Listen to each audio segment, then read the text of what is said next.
Taking a dog to a veterinary clinic can be a very stressful experience for us, the pet parents, and our dogs.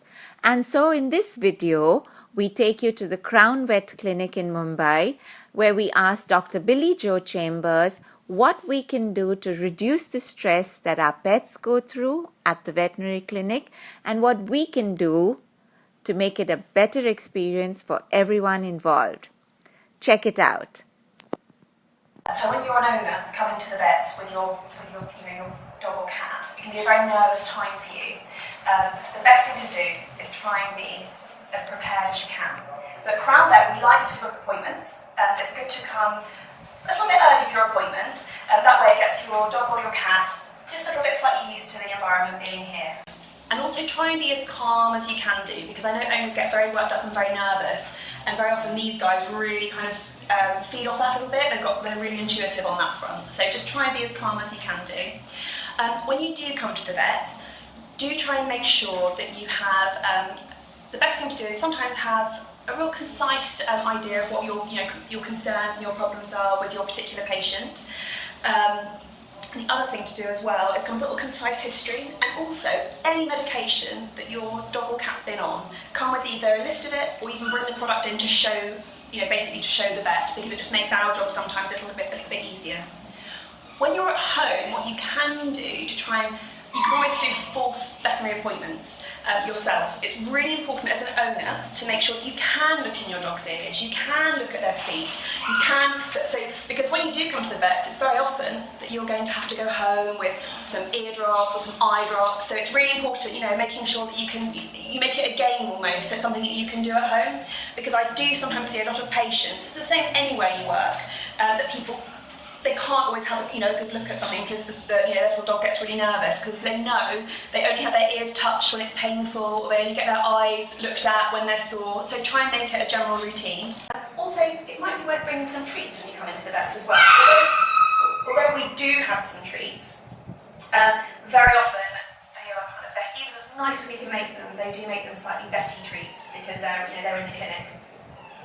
So sometimes bringing your ones from home actually makes it a bit nice, and even you can then give them one on the way home in the car as well.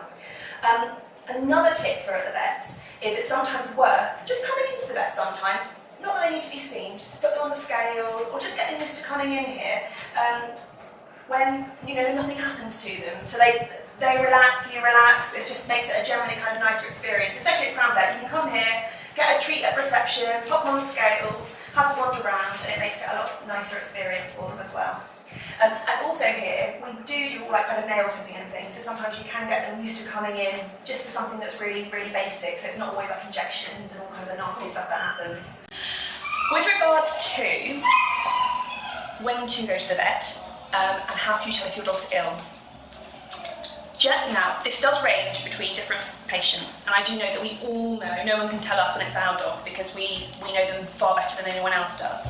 But there are some things you can look out for.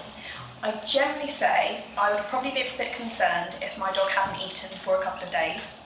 As long as they're drinking water, that's fine. If they stop drinking, for more than a day, you've got to be worried, especially in this heat. And if they don't eat for more than a couple of days, that definitely is a time, even if it's one day, probably to ring up rather than rush and book an appointment. Vomiting. Vomiting once or twice, you don't have to worry about it. If it's just a bit of bile or a bit of saliva that comes up, that's natural, that happens with us, especially if they've gone and scavenged something. The times you have to look out for is if two things probably, two of the most important things. One, if they are vomiting, bringing up water, and it's been going on for a couple of days and they're not passing poos. It sounds awful because you've got to be worried of blockage, especially little dogs like beagles, which are renowned for kind of scavenging and things. If they're vomiting and nothing's going through, that's what you've got to be a bit concerned about. Secondly, which is probably the most important thing that you must remember with regards to going to the vets, any people that own the deep-chested breeds, Great Danes, Dobermans, Weimaraner, even some Bassets prone to it, is something called GDV, gastric dilation volvulus. And what this basically means is when the stomach becomes expanded and twists on itself.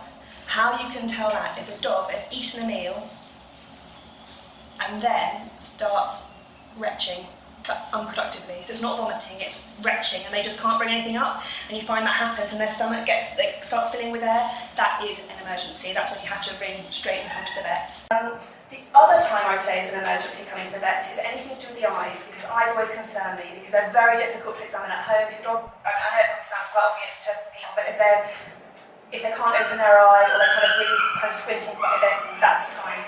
If it's a little bit of discharge from both the eyes, just a little bit of green discharge, that's probably just a bit of allergic conjunctivitis, you don't have to worry about it. But generally, as a rule of thumb, eyes generally, because even over the phone you can't always diagnose eye problems, that's something to be concerned about. Two things probably with regards to people always often come in and say, they've got a dry nose, that is more of a myth, so don't worry about that at all, that doesn't mean that much. Or when you sometimes feel that your dog feels, people say, their dog then feel really hot, that also is another thing. When we take the temperature from the bottom, that's because we're taking a core body temperature. You can't feel that just peripherally from the outside. That was some great advice from Dr. Billie Jo Chambers on what to do when we take our pets to the veterinary clinic. Stay tuned on this channel for more informative and fun videos.